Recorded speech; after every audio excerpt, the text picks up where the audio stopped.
J'espère que vous allez bien, j'espère que vous vous portez bien. L'événement de cette fin d'année 2024 a été le discours d'Abdelmajid Tebboune. Le 29 décembre 2024, devant les deux chambres du Parlement, à Club des Pins, les deux chambres du Parlement, c'est-à-dire le Sénat, les deux chambres du pouvoir législatif en quelque sorte, les députés de l'APN et les sénateurs, les membres du Conseil de la Nation. En Algérie, ça s'appelle pas le Sénat, ça s'appelle le Conseil de la Nation. Donc, ce discours, cette rencontre a été organisée au niveau du Palais des Nations à Club des Pins. Abdelmajid Tebboune, donc l'ancien Palais des Nations, parce qu'il y a deux palais en Club des Pins, le Palais des Conventions, Abdellatif Rahal, qui a été nouveau Palais des Conventions, Abdellatif Rahal, qui a été réalisé à l'époque de Bouteflika, et l'ancien Palais des Nations, un édifice important dans lequel beaucoup d'événements protocolaires, diplomatiques, historiques et politiques algériens ont été organisés. Abdelmajid Tebboune, dans son discours, a parlé du dialogue. Il a parlé du dialogue. Ça fait plusieurs mois que l'idée circule. Beaucoup de sources nous ont confirmé cette information. Ça a été dit par Abdelmajid Tebboune durant cette année 2024 au moins à 2 reprises. Des partis politiques proches du pouvoir algérien ou affiliés au pouvoir algérien en parlent aussi. Il parle de dialogue national, de la volonté d'organiser un dialogue national inclusif qui regroupe tous les acteurs politiques algériens. Sauf qu'on n'a pas compris quel était l'objectif de ce dialogue national. L'idée, elle est extrêmement bonne. Elle est extrêmement bénéfique pour l'Algérie, elle est extrêmement intéressante. Moi, j'appelle à cela depuis des années. Maintenant, surtout après ce qui s'est passé en Syrie et les difficultés que nous allons rencontrer en 2025 sur tous les plans, notamment géopolitiques et diplomatiques, avec l'arrivée de l'administration de Donald Trump, et l'ordre et les questions de voie régionale, l'insécurité qui est à nos frontières, et les foyers de tension, et les problématiques économiques et son impact, que ça va avoir, l'impact de ces problématiques économiques qui vont s'intensifier en 2025 et leur impact sur la population algérienne, j'avais dit, faisons une réconciliation nationale. Moi, je n'ai pas parlé de dialogue, j'ai proposé une réconciliation. Hier, Abdelmajid Tebboune parle de dialogue, parce qu'au sein du pouvoir algérien, maintenant, c'est ce que dit Tebboune. Tebboune parle de dialogue, on va analyser ensemble ce qu'il a dit, mais au sein du pouvoir algérien, il y a deux tendances qui se dégagent. Une tendance qui propose une réconciliation. Cette tendance à préparer des documents, à préparer une feuille de route qui consiste à ce que le pouvoir algérien se réconcilie avec l'opposition, avec ses détracteurs, notamment les Algériens, les activistes et les opposants algériens qui sont établis à l'étranger. Parce que les opposants en Algérie, ils ne s'expriment pas. Ils sont tous en prison, ou sous contrôle judiciaire, ou surveillés, ou traqués, ou régulièrement convoqués, harcelés. Le peu d'opposants qui s'expriment en Algérie se font avec beaucoup de courage, beaucoup d'abnégation. Il faut leur rendre hommage, il faut les encourager, franchement. Genre Karim Taboub, Hassan Ben Abbas et d'autres. Fethi Ras, etc. Fodé Boumala, etc. Ou les anciens avocats membres de l'ADDH, la Ligue algérienne de défense des droits de l'homme. Eux, ils sont surveillés, etc. Si le pouvoir voulait dialoguer avec eux, se réconcilier avec eux, l'aurait déjà fait. En réalité, cette réconciliation vise visiblement, telle qu'a été proposée par la première tendance au sein du pouvoir algérien, elle vise les personnes qui sont établies à l'étranger, comme nous, par exemple, comme Algérie Part, votre serviteur Abdou Samad et d'autres personnes. Deuxième tendance, la deuxième tendance ne parle pas de réconciliation, elle parle de dialogue uniquement. La réconciliation veut dire quoi? Veut dire encore la réhabilitation des droits civiques et politiques des détracteurs du régime Tebboune, pour qu'ils puissent entrer en Algérie et s'exprimer et participer au jeu politique.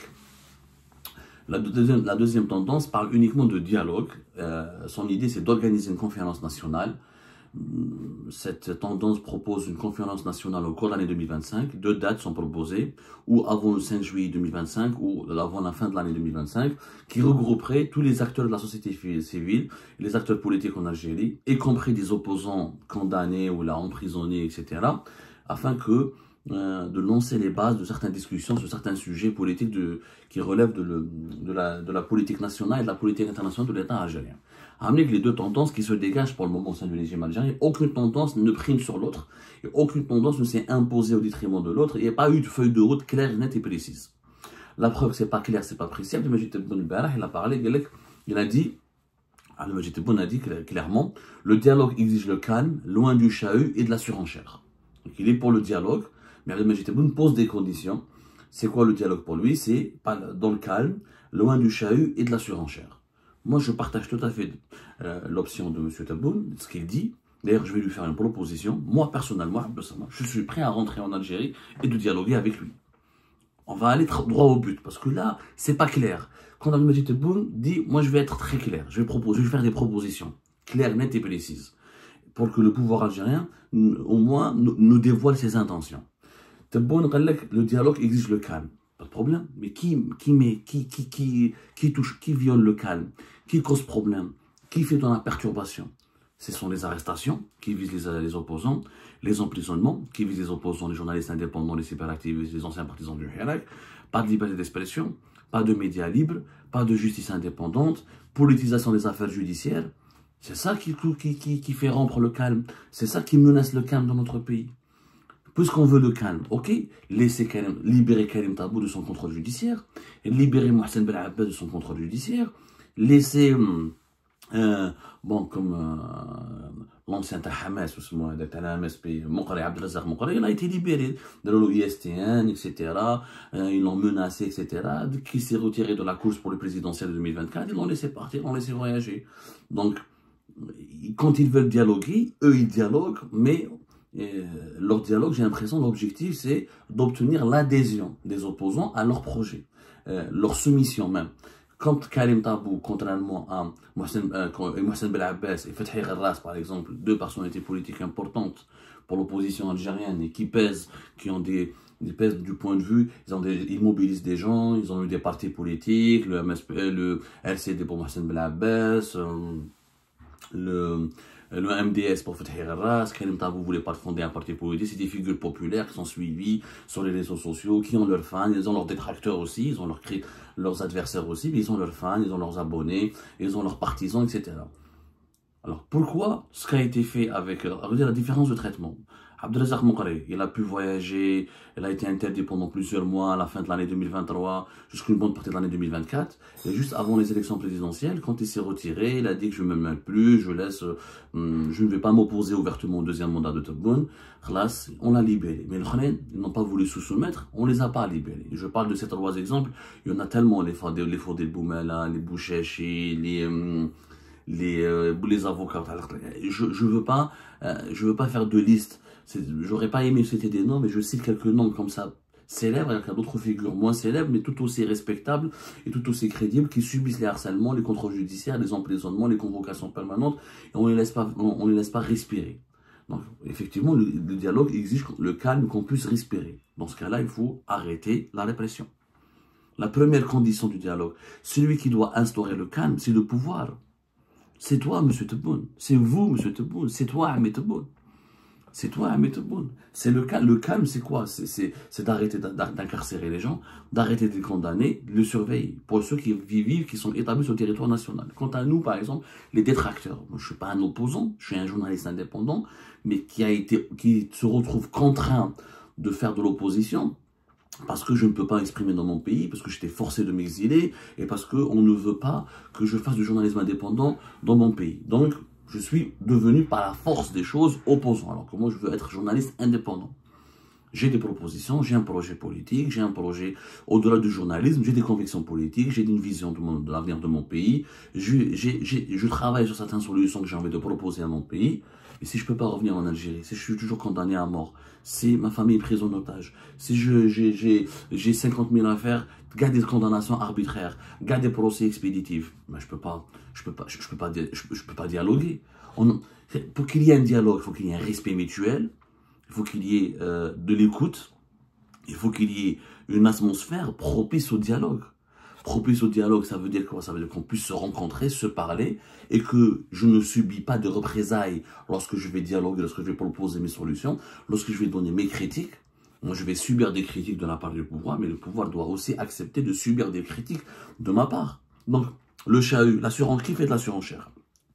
C'est pas les Algériens et les Algériens, c'est pas l'opposition algérienne, c'est pas les journalistes indépendants algériens.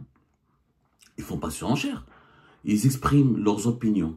Ils militent pour leur pays. Est-ce que le hashtag, parce que le surenchère, c'est quoi? C'est une référence au hashtag Malani Charadé. C'est pas une surenchère. Ce sont des Algériennes et des Algériens qui ont lancé un cri de colère, un cri de détresse, un cri, ils ont exprimé des attentes. Ils n'ont pas demandé, des privilèges illicites, ils n'ont pas appelé à la violence, ils n'ont pas appelé à la haine, ils n'ont pas dit il faut destituer Tebboune, ils n'ont pas dit enfin doit supprimer l'armée. Pas du tout. Ils demandent à ce que leur pays soit mieux gouverné autrement, pour de meilleurs résultats, pour des véritables résultats de développement, de justice sociale, d'état de droit, de protection des libertés publiques et individuelles, de création d'emplois et de richesses. C'est ce qu'ils ont demandé majoritairement. Il y a certainement des extrémistes, il y a certainement des illuminés, il y a certainement des fous de la tête, mais Hadouk, ce sont une minorité. Les minorités, elles n'ont pas d'influence sur la majorité des Algériens et des Algériens qui veulent la paix, qui veulent la tranquillité, qui veulent la transition démocratique pacifique, qui veulent le changement pacifique. Donc, qui fait de la surenchère? Et le chahut, qui fait le chahut? C'est le pouvoir.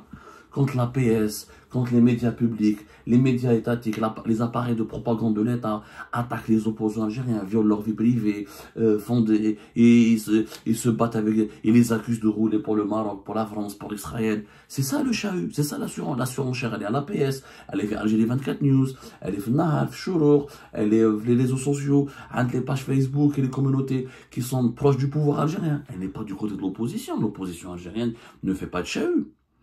Voilà, et le président du LCD, il était venu récemment en France, il a été ralenti un peu au niveau des frontières, Atman comment il s'appelle? J'ai oublié, il est rentré dans Djel França, il a fait un meeting, etc. Et voilà, il n'a pas fait de chahut, Atman Mazouz, il n'a pas fait de chahut, il n'appelle pas à la violence. Franchement, nous avons en Algérie la chance d'avoir une opposition qui est tranquille, qui est vraiment civilisée, disciplinée, qui a tiré les leçons de la décennie noire, qui veut pas de mal au pays, qui est patriotique, qui n'est pas violente. Mais qu'est-ce qu'il y a une minorité le MAC, pour moi je ne fais pas de l'opposition, le MAC c'est un mouvement séparatiste. Il ne parle pas de l'avenir de l'Algérie, donc il n'y a pas de dialogue possible avec le MAC, parce que le MAC veut le séparatisme. On ne vous demande pas au pouvoir algérien de dialoguer avec les séparatistes. Rached, qu'est-ce qu'il pèse? Même au milieu de Rached, moi je connais des gens qui sont pleins pour vivre Rached, ils ne sont pas extrémistes pour autant, ils n'appellent pas à la division du pays, ils n'appellent pas à la fin de l'État algérien. Donc, le dialogue, qui doit ramener le calme? C'est le pouvoir. Qui doit mettre fin à la surenchère? C'est le pouvoir. Qui doit mettre fin au chahut? C'est le pouvoir. Tebboune, il peut franchement réussir, il peut ramener le calme avec deux décisions. Amnistier tous les opposants qui sont à l'étranger, et les laisser rentrer dans leur pays sans subir la persécution. Amnistier tous les prisonniers politiques et les personnalités politiques qui subissent ou l'emprisonnement, ou les contrôles judiciaires, ou les mesures de privation de leur liberté en Algérie. Et le calme va revenir. C'est très facile pour Abd Tebboune de ramener le calme. C'est très facile. Amnistier tout le monde. Et tout est bon. Et moi, je suis prêt, moi, personnellement, Abdou Samad, je suis prêt à aller en Algérie pour dialoguer. Mais pour dialoguer, je dois avoir... Je ne peux pas dialoguer, je suis condamné à mort. Et j'ai des solutions, des propositions. J'ai une certaine vision pour l'investissement étranger, j'ai une certaine vision pour la création d'emplois, j'ai une certaine vision pour la création de richesses. J'ai une certaine vision pour la lutte contre le chômage. J'ai des propositions à faire pour la protection de la sécurité, pour les problèmes, les conflits diplomatiques avec les pays étrangers, avec lesquels nous avons des tensions permanentes. J'ai des propositions à faire. Mais avec qui je dois parler? Avec qui? Si on me condamne à mort, si on m'empêche de rentrer dans mon pays, si on ne veut pas me donner une amnistie, si on ne me fout pas la paix, si on ne me laisse pas travailler en tant que journaliste dans le respect de la loi. Mais quand j'ai raison, reconnaissez-le. Sur l'affaire Benchir, on a eu raison. Sur l'affaire PDG Sonatrach, on a eu raison. Sur l'ancien patron d'aéroport d'Alger, on a eu raison. Sur Ali Aoun, on a eu raison. Sur pas mal d'affaires, on a eu raison. Les faits sont là. La justice algérienne a appliqué ou a exécuté des peines ou des résolutions qui sont conformes, qui contiennent des informations tirées de nos articles, de nos investigations. Donc pourquoi vous nous diabolisez? Et vous ne voulez pas dialoguer avec nous. Moi, je suis prêt à dialoguer. Pour dialoguer, c'est simple. Amnistiez tout le monde, monsieur Tebboune. C'est à vous de ramener le calme. Amnistiez-nous. Atteignez une amnistie. Atteignez une amnistie. ندخل بها البلاد. Atteignez أنا عبد الصمد اليوم. Je suis prêt à rentrer dans mon pays. Moi, je suis pas français, j'ai pas envie d'être français. Moi, j'ai envie de rester algérien, j'ai envie de contribuer au développement de mon pays, j'ai envie de revenir dans mon pays, j'ai envie de développer mon pays, d'investir dans mon pays, j'ai envie d'apporter ce que je peux ma pierre à l'édifice du développement du pays. Dans ce cas-là, il faut nous amnistier, et il faut accepter de nos critiques et accepter qu'on existe. Qu'on vous critique, qu'on enquête, qu'on fasse de l'opposition, dans le cadre de la loi, sans diffamation, sans calomnie, etc. Mais il faut que le pouvoir pour qu'il dialogue avec les autres. Un dialogue, ça veut dire deux interlocuteurs qui se parlent, et qui se respectent et qui s'écoutent et qui se tolèrent. Mais si le pouvoir ne veut pas tolérer l'opposition, ne veut pas tolérer le journalisme indépendant, ne veut pas tolérer les libertés publiques et individuelles, ne veut pas tolérer la liberté d'expression, ne veut pas tolérer la critique constructive, il n'y a pas de dialogue. C'est là où il y a du chahut, c'est là où il y a la surenchère. Et les étrangers veulent nous récupérer, ou les médias étrangers parlent. Parce que c'est une solution. Si on pouvait parler dans notre propre, chez nous en Algérie, si on avait des espaces de dialogue, si on avait un seuil de liberté publique et individuelle, ce jour-là, on peut créer des dynamiques de transition, des dynamiques de changement. Et un pays ne change pas, un pays ne se développe pas qu'avec ses institutions, qu'avec ses dirigeants. C'est faux. Aucun pays au monde. Les leaders n'ont pas de baguette magique. S'il n'y a pas une adhésion de la population autour d'eux, s'il n'y a pas une adhésion à un projet national, s'ils n'ont pas des détracteurs et des opposants qui les éclairent, qui font de la dialectique. Le changement, c'est quoi? Tous les mouvements philosophiques veulent que le changement, c'est une dialectique. C'est-à-dire c'est des oppositions qui se parlent, qui s'attirent, qui se complètent. Et de ces oppositions, ça crée des solutions de l'évolution. L'évolution de l'humanité, elle n'est pas dans la pensée unique. Elle n'est pas dans le sens unique. Elle n'est pas dans le monopole de la parole. Aucun pays, aucune société humaine ne s'est développée qu'avec une seule pensée unique, avec une dictature absolutiste, avec une seule façon de diriger, une façon de parler, une façon de réfléchir. C'est pas possible. Tebboune a besoin de ces opposants. Les opposants, ils vont le challenger. Il faut qu'il y ait une concurrence. Une concurrence entre les vrais prétendants au pouvoir. Comme ça, Tebboune va mieux travailler, va te pousser à faire du dynamisme pour défendre son bilan et pour dire à ses détracteurs, je mérite cette place. Mais s'il n'y a pas de concurrence, s'il n'y a pas de concurrence saine et loyale, il n'y a pas de production, il n'y a pas de productivité, d'innovation et de richesse. Quand quelqu'un a le pouvoir, il dort sur ses lauriers parce qu'il sait qu'il n'a pas de concurrent, il n'a pas de compétiteur, il n'a pas d'adversaire, il n'a pas de détracteur. Et ben, c'est pas la peine de travailler, c'est pas la peine d'innover parce que le pouvoir, il est à lui. C'est comme si le pouvoir, c'est une fonction, c'est une propriété privée. C'est une propriété privée, tu vas pas faire des efforts. Mais quand il y a de la compétition, de la concurrence, du débat, de la contradiction, là, il y a des efforts à faire. Là, les dirigeants en place font des efforts pour s'améliorer constamment et pour fournir les meilleurs résultats, les meilleurs efforts pour le pays. Alors oui, pour le dialogue. Anna, je suis prêt à en dialoguer. Anna, je suis prêt. Amnistiez-moi. Amnistiez tous les opposants et nous dialoguerons avec vous. Voilà le message. Amnistiez-nous, nous allons dialoguer avec vous. Acceptez-nous. Donnez-nous la possibilité de travailler, de vivre, d'exister dans notre pays, de participer au développement de ce pays. Et ce jour-là, on viendra dialoguer avec vous, sans chahut et sans surenchère. Je suis tout à fait d'accord. Mais ce n'est pas les opposants qui font dans le chahut. Quand Abdou Samad fait une vidéo, ou là, l'autre, on fait des vidéos sur les réseaux sociaux, c'est pas du chahut, c'est de la liberté d'expression. Si on pouvait venir dans notre pays, on pouvait faire ces vidéos depuis le territoire national et dans un cadre réglementaire sur qui respectueux des libertés publiques et individuelles, on ne serait pas là à l'étranger en train de faire des émissions. C'est aussi simple que ça. Alors, moi pour le dialogue, je dis chiche, dialoguant. Chiche, dialoguant. Mais il faut quoi? De l'amnistie, du respect mutuel, et qu'on tolère l'opposition, qu'on accepte, qu'on réhabilite le rôle de l'opposition dans la vie économique et politique du pays. Si ces trois conditions ne sont pas réunies, aucun dialogue n'est possible, aucune évolution n'est possible, aucun développement n'est possible en Algérie.